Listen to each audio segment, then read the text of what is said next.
Daily Diet with Father Pascal. The basic teaching of this Sunday, the 8th Sunday in Ordinary Time AC, is an act of a perfect Christian form of living. And we saw Jesus' emphasis in the gospel readings of today. Blind guide leading the blind, all will fall into the pit. Jesus Christ gives an emphasis on how we should be very careful to those people we call a self-appointed gurus. Some of them, we call them gurus in our spiritual affairs. We should be very careful. Sometimes they may lead us astray. Those people that we also put as gurus in financial affairs, we should also be very careful. And those individuals who put under medical affairs also, gurus in a particular affairs, be very careful, because those who are not equipped with those things may end up putting many astray and leading so many into the pit. St. Paul put this very beautifully in his words in Romans chapter 2 from verse 19 to 23.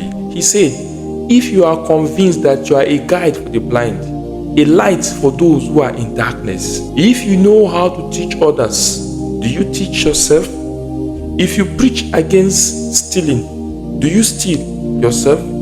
If you preach against fornication and adultery, do you commit adultery or fornication? What is it to which one is guilty of, and in the long run ends up tend to point accusing fingers on others or trying to make judge of what people have done? Jesus Christ discourages acts of self-acclaimed perfection, self-acclaimed righteousness, not seeing the errors or the evil in our own lives, but we are very fast and quick to point out the evil or the little mistake of some persons out there.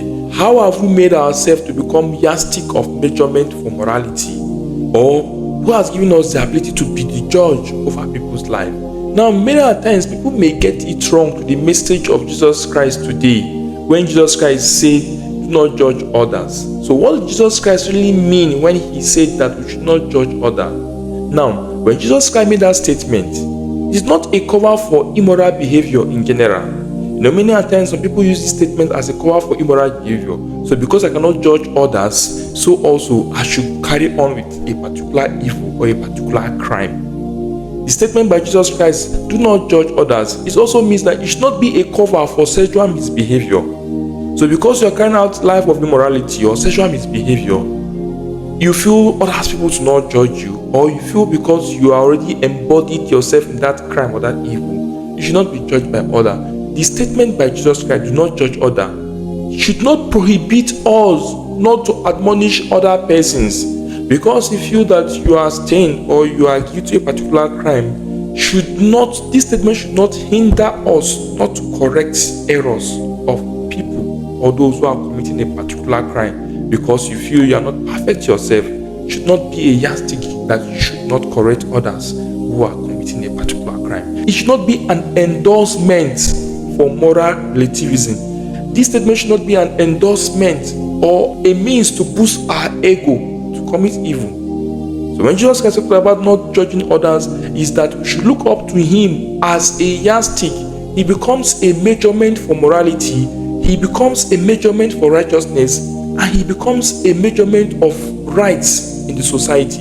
So the only person we could look up to correct our errors and to look up to copy and have a good and a perfect life is Jesus Christ. Nourished by his words daily.